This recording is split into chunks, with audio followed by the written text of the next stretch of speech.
शुरुआत हम करते हैं पहला HTML फॉर्म बनाने के लिए। क्यों? क्योंकि वहां पे ही आपका प्रोग्राम सेव होगा और वहां से ही आपका डेटाबेस का रिकॉर्ड रीड होगा। Like, comment, तो share, and generally subscribe my channels. HTML लिखते हैं और HTML को क्लोज करते हैं, क्योंकि ये सारा चीज HTML से ही शुरुआत करते हैं। बॉडी टैग को ओपन किया, बॉडी टैग को क्लोज किया, ये समझाने की कोई ज़रूरत नहीं है कि HTML का प्रोग्राम है। और यहाँ पे मैं ऐसा लिख रहा हूँ, लोडिंग डेटाबेस रिकॉर्ड्स, ये हमारा पहला फाइल है जहाँ से उसको सेव भी कर देते हैं, कंट्रोल S, और उसको डेस्कटॉप पे सेव करता हूँ। उसका नाम रख रहा हूँ मैं mpix.html और ब्रैकेट्स ओवर, और सेव कर दिया। इसको आउटपुट में हम दिखा देते हैं। तो डेटाबेस को, सॉरी, ये जो HTML को ओपन किया उसको यहाँ आउटपुट में देखने के लिए कंट्रोल O किया, डेस्कटॉप पे गए, हमारे mpix नाम की फाइल को सिलेक्ट किया और ओपन बटन प्रेस कर दिया। तो आप देख रहे हो लोडिंग डेटाबेस रिकॉर्ड आ रहा है, लेकिन अभी डेटाबेस में से रिकॉर्ड नहीं है। तो ये हमारा आउटपुट है। इसके बाद आउटपुट आपका लोड होगा जब हम फायरबेस का इंस्टेंस बनाने के बाद उसको लोड करवाएंगे। So clear? तो अभी फिलहाल आउटपुट में कुछ नहीं है। नाउ सेकंड स्टेप, अभी हमारा दूसरा स्टेप चलता है। दूसरे स्टेप में आपको पास वाले टैब में जाकर लिखना है console.firebase.google.com। ये लिखने से आपका डेटाबेस का एरिया यानी कि फायरबेस का एरिया रेडी होगा। ये नया है तो आप ऑलरेडी लॉगिन हो, नहीं है तो वो लॉगिन के लिए पूछेगा। इसके बाद आपको ये बटन पे क्लिक करना है, यानी कि get started by setting for Firebase project. मैंने क्लिक कर दिया। यहाँ आपको नाम पूछा जाएगा, प्रोजेक्ट का नाम।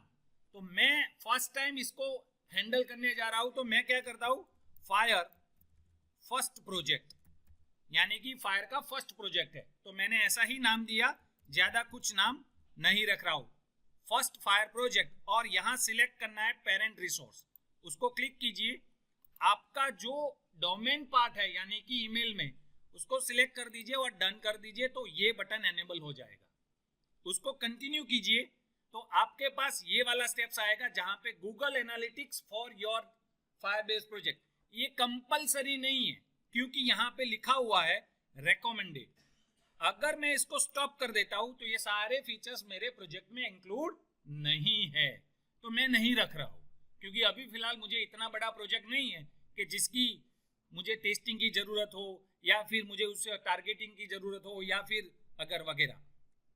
क्रिएट प्रोजेक्ट किया, ये थोड़ा वक्त लेगा क्योंकि आपका प्रोजेक्ट कॉन्फ़िगर हो रहा है, प्रिपेयर हो रहा है, और जब तक आपका ये पूरा रोटेशन यानी कि ये आपका 100% नहीं हो जाता तब तक के लिए आपको वेट करना पड़ेगा। मैं एक डिफरेंस बता देता हूं, आपने अभी जो नाम दिया वो फायरबेस का प्रोजेक्ट का है, इसके अंदर आप एप्लीकेशन बनाएंगे, उसका नाम अलग होगा, तो दोनों का नाम डिफरेंट रखना है, सेम मत रखना, नहीं तो आप कंफ्यूज हो जाएंगे। पहला प्रोजेक्ट का नाम दिया अभी जो दिखा, और देख लो ये 3 राउंड बटन आ जाए ऐसे सर्कल्स में, अंदर सर्कल, मतलब योर प्रोजेक्ट इज रेडी। आपको अब कुछ नहीं करना है, आगे बढ़ना है, तो आप कंटिन्यू करेंगे। थोड़ी देर वो अगेन प्रोसेस करेगा और आपके सामने पूरा प्रोजेक्ट का ओवरव्यू आ जाएगा, लाइक दैट, ऐसा आ जाएगा। अब आपको करना क्या है, तो आपको पहला स्टेप ऐड करना है, ऐड एप्लीकेशंस, ये वाला। इसके अंदर आप इतना सारा पोर्शंस आप लगा सकते हो, जैसे कि आप एप्पल का प्रोग्राम या एंड्रॉइड या वेब ऐप। तो मैं वेब ऐप पे रुक रहा हूं और उसको क्लिक किया, यही है आपका दूसरा नाम। यानी कि आप प्रोजेक्ट के अंदर यानी कि फायरबेस प्रोजेक्ट के अंदर दूसरा एप्लीकेशन ऐड करने जा रहे हो और उसका नाम मैंने रख दिया माय फर्स्ट वेब। ओके, तो मैंने यहां पे ऐसा नाम रख दिया, माय फर्स्ट वेब, और रजिस्टर कर दिया। तो ये मेरे फायरबेस प्रोजेक्ट के अंदर ये एप्लीकेशन रजिस्टर्ड हो गई है। इसके बाद उसका ऑप्शंस आएगा, तो आप एसडीके यानी कि फायरबेस के अंदर एसडीके ऐड करना पड़ेगा। एसडीके का फुल फॉर्म मालूम है, सॉफ्टवेयर डेवलपमेंट किट। अब वो किट आप npm यानी कि नोड पैकेज मैनेजर से भी कर सकते हो, आज के दिन में रिएक्ट वगैरह बहुत पॉपुलर है, और आप पुराने तरीके से यानी कि स्क्रिप्ट टैग से भी कर सकते हो। हमारा टारगेट रहेगा स्क्रिप्ट टैग। अब ये स्क्रिप्ट टैग जो आया वो रेडीमेड लिखा हुआ है, आपको क्या करना है, just copy the code button press करना है और कंटिन्यू कंसोल कर देना है, और आपके नोटपैड में आकर जहां लोडिंग डेटाबेस रिकॉर्ड लिखा था वहां जाकर पेस्ट कर देना है। तो ये हमारा पहला स्टेप हुआ जो हमने बनाकर रेडी रखा। अभी इस कोड को कॉपी करने से आप सिर्फ और सिर्फ एप्लीकेशन को कॉन्फ़िगर किए हैं, डेटाबेस को अभी कुछ भी छुआ नहीं है। तो इतना सेव करने के बाद अगर आप वापस जाकर यहां प्रोग्राम को फिर से रन करेंगे, कुछ भी नहीं आएगा। क्यों? क्योंकि डेटाबेस बनाया ही नहीं है। तो हम अब हमारे टारगेट पॉइंट पे जाते हैं, रियल टाइम डेटाबेस को क्रिएट करते हैं, उसका रिकॉर्ड बनाते हैं और उसको यहाँ पे कैसे रिट्राइव करते हैं वो देखते हैं। तो जाना है डेटाबेस एंड स्टोरेज एरिया में और वहां आपको मिलेगा रियल टाइम डेटाबेस। यहां पे मैंने क्लिक किया, रियल टाइम डेटाबेस का यहाँ पे पूरा सिनेरियो आएगा, थोड़ा वक्त ले सकता है, थोड़ी देर वेट कीजिएगा। यहाँ पे आपको बोल दिया कि आप स्टोर कर सकते हैं, सिंक कर सकते हैं रियल टाइम। मैंने क्रिएट डेटाबेस पे क्लिक कर दिया। देखिए यहाँ पे बाय डिफॉल्ट आपका यूएस का ही रीजन सिलेक्ट करना पड़ेगा, अदरवाइज आप ये जो मेंशन किए उस ड्रॉप डाउन में से किसी एक को सिलेक्ट कर सकते हैं। मैं डिफॉल्ट पे जा रहा हूं और नेक्स्ट बटन प्रेस कर रहा हूं। सिक्योरिटी रूल्स यहाँ पे कंपलसरी है। आपका डिफॉल्ट लॉक मोड है, इसीलिए है अगर आप इसी प्रोजेक्ट को, इसी एप्लीकेशन को आप फाइनल प्रोडक्ट लेवल पे ले जा रहे हो, यानी कि डिप्लॉय करने जा रहे हो, तो लॉक मोड वाला आपके लिए सुटेबल है, इसीलिए डिफॉल्ट है। लेकिन आप टेस्ट कर रहे हो, जैसे कि आप अभी पढ़ाई कर रहे हो और आप अभी टेस्ट कर रहे हो, तो हम कंटिन्यू करते हैं स्टार्ट विथ टेस्ट मोड और उसको एनेबल कर देते हैं। यानी कि हमारा डेटाबेस खुला है किसी भी पर्सन के लिए ऐड एडिट डिलीट करने के लिए। यहाँ पे किसी का कोई रोक टोक नहीं है, मतलब आप ऐड भी कर सकते हो, एडिट भी कर सकते हो, डिलीट भी कर सकते हो, वहां पे आपका कोई ऑथेंटिकेशन मांगेगा नहीं। ये आपका डेटाबेस का यूआरएल आ गया और यहाँ आपका प्लस बटन काम करता है ऐड रिकॉर्ड करने के लिए। तो मैंने यहाँ पे प्लस किया तो वो आपको पूछेगा की एंड वैल्यू, तो मैंने यहाँ पे की में रख दिया फर्स्ट, यहाँ पे मैंने की में रख दिया फर्स्ट, और वैल्यू में लिखने के लिए मैं यहाँ पे डबल कोट्स में लिख सकता हूं, तो वो स्ट्रिंग बनेगा। यानी कि हमारे पास इतने डेटाबेस के टाइप्स है, डेटा के टाइप इतने हो सकते हैं। फिलहाल मैं स्ट्रिंग वाला ले रहा हूं, तो यहाँ पे आप स्ट्रिंग मेंशन कर सकते हो, जैसे कि welcome to Firebase database, Firebase record from JavaScript, ऐसा मैंने एक मैसेज बना दिया और ऐड बटन को प्रेस कर दिया। तो ये वाला डबल कोट्स नहीं लिखेंगे तो वो स्ट्रिंग में अपने आप कन्वर्ट होगा, और मैंने डबल कोट्स के साथ लिखा तो double quotes double time add हो गए। तो ये ध्यान में रखना है, ये मेरा प्रिकॉशन के लिए कह रहा हूं, वार्निंग के तौर पे। तो मेरा रिकॉर्ड फर्स्ट आ चुका है और उसका वैल्यू ये है। अब आगे हम जाते हैं रूल्स के लिए। मैंने पहले भी कहा कि आपका दो ही मोड है, एक लॉक मोड है, एक टेस्ट मोड है। अगर आप टेस्ट मोड में जा रहे हो और अगर आपने यहाँ पे उसको ट्रू नहीं किया तो आप इसी डेटाबेस में से उसको ट्रू यानी कि रीड नहीं कर सकते। यानी कि आपका ऑपरेशन रीड है और आपने उसके सामने ट्रू लिख दिया तो वो रिकॉर्ड आप रीड कर सकते हो। वैसे ही आपका पास राइट का ऑपरेशन है और आप उसके सामने ट्रू लिख देंगे, मतलब ये समझता है कि आप राइट के लिए भी ऑपरेशन फ्री कर रहे हो, और पब्लिश बटन को प्रेस कर देना। फिर से देख लीजिए, रीड के लिए आपने ट्रू कर दिया, राइट के लिए आपने ट्रू कर दिया, मतलब आपके डेटाबेस के अंदर रिकॉर्ड जो है, जैसे कि अभी फिलहाल फर्स्ट, उसको आप रीड कर सकते हैं। किसकी वजह से? ये रूल्स की वजह से। राइट भी कर सकते हैं, लेकिन आज का टारगेट हमारा क्या है? सिर्फ और सिर्फ रीड करना, सिर्फ और सिर्फ रीड करना। यहां का पोर्शन खत्म हुआ। अब इसी चीज को हमको रीड करना है, जावास्क्रिप्ट के कोड जो HTML का कोड बनाकर रखा था। तो हम वापस जाते हैं HTML के कोड के अंदर और यहां आकर हमको स्टार्ट करना है। मैं पहले थोड़ा कमेंट लाइन को डिलीट कर देता हूं जो आपको ज्यादा वक्त मिक्स कर रहा है दिखाई देने के लिए, तो ये हमने हटा दिया सारा जहां जरूरत नहीं है। तो ये हमारा फिलहाल अच्छा वाला कोड दिख रहा है।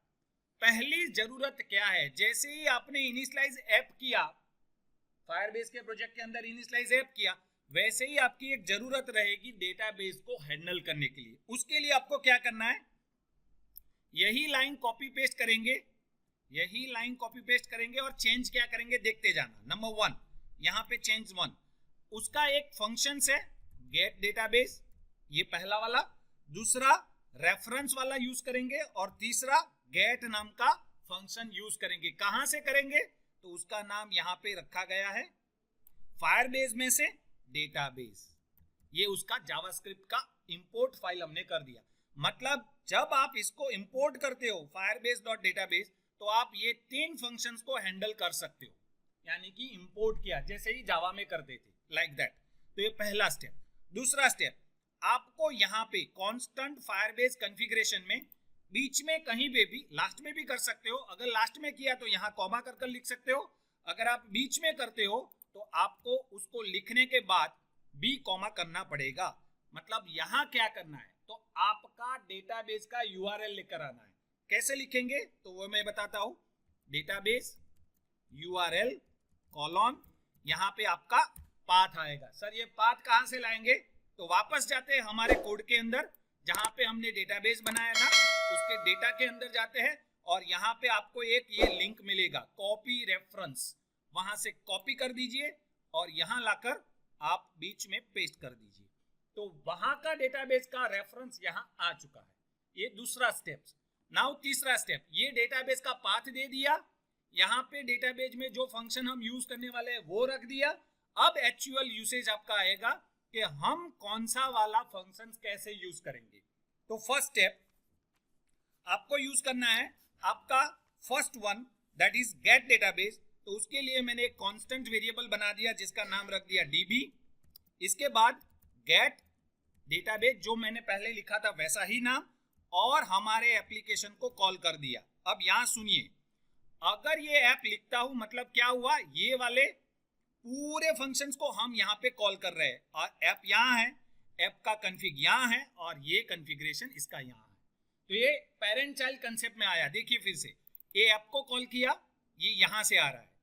ऐप कहाँ से आ रहा है, तो फायरबेस कॉन्फ़िग से आ रहा है। फायरबेस कॉन्फ़िग कहाँ से आ रहा है, यहाँ हमने उसको इनिशियलाइज कर रेडी रखा है, जहां पे आपका डेटाबेस का यूआरएल भी है। नाउ ये आपका डेटाबेस को सेट कर देगा, यानी कि इनिशियलाइज कर देगा, गेट कर देगा। नाउ हम रिकॉर्ड रिट्राइव करने जा रहे हैं, तो उसके लिए गेट, उसके अंदर रेफरेंस, किसका रेफरेंस लेना है, तो हमारे डेटाबेस का वेरिएबल यानी कि डीबी, और उसका फर्स्ट वेरिएबल का नाम क्या था, तो वापस हम डेटाबेस में जाते हैं और क्या नाम रखा है, तो फर्स्ट। यही चीज यहां लिखनी है, तो मैं यहां पे लिख दिया फर्स्ट। इसके बाद इसको डबल कोट्स क्लोज कीजिए, क्योंकि आगे वाला एक रेफरेंस का है, पीछे वाला एक डीबी का है, दोनों बंद कर दिया। देन ये इसका सिंटैक्स है जिसके अंदर आप रीड करने जा रहे हो, तो स्नैपशॉट। स्नैपशॉट का मतलब है आप रीड करने जा रहे हो, जैसे कि आप मोबाइल में स्नैपशॉट लेते हो तो वो इमेज क्या बन जाता है, रीड ओनली बन जाता है। उसको आपको पास इट ऑन करना है। कहां पास इट ऑन करना है, तो हमारे अलर्ट में। तो अलर्ट वाला मैसेज हम लिखेंगे और अलर्ट में किसको प्रिंट करेंगे, तो आपने जो स्नैपशॉट लिया था उसको, उसका फंक्शंस का नाम है वेल, जो आपको फंक्शन रिट्राइव कर यानी कि जो वैल्यू स्नैपशॉट में आया है उसको रिट्राइव करेगा। रिट्राइव करने के बाद आपका सेमीकोलन लगेगा क्योंकि ये जावास्क्रिप्ट है, और आपका फाइनल कर्ली ब्रैकेट जो आगे ओपन किया था अलर्ट वाला वो क्लोज हुआ, और साथ में आपने जो गेट वाला ओपन किया था उसको क्लोज करना है। इतना लिखने से आप आपका फर्स्ट नाम का रिकॉर्ड का वैल्यू डेटाबेस में से रिट्राइव करेंगे। सर इसको सेव कीजिए और रन कीजिए। तो मैं आपको यहाँ पे HTML का प्रोग्राम पहले रन कर दिया था मैंने, उसको जस्ट रिफ्रेश कर रहा हूं, थोड़ी देर रुकेंगे, वो आपका आउटपुट लेकर आएगा।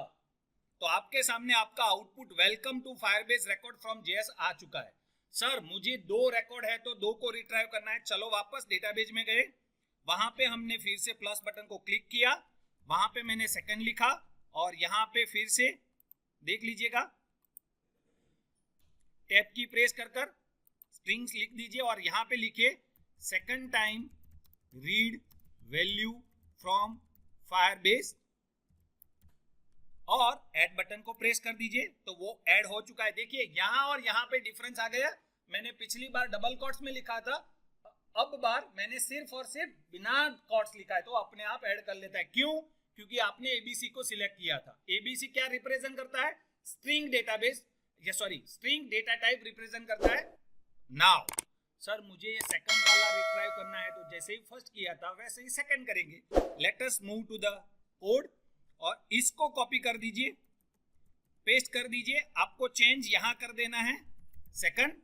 अगर आप फर्स्ट नहीं चाहते तो डिलीट कर दीजिए, दोनों चाहते हैं तो दोनों लिख दीजिए, सेव कर दीजिए, वापस कोड में आइए, एमपिक्स को रिफ्रेश कीजिए तो पहला वाला अलर्ट आपका फर्स्ट आएगा। जैसे ही बंद करेंगे दूसरा वाला अलर्ट आएगा, वो आपके डेटाबेस में आ चुका है। Like, comment, share, and subscribe my channels.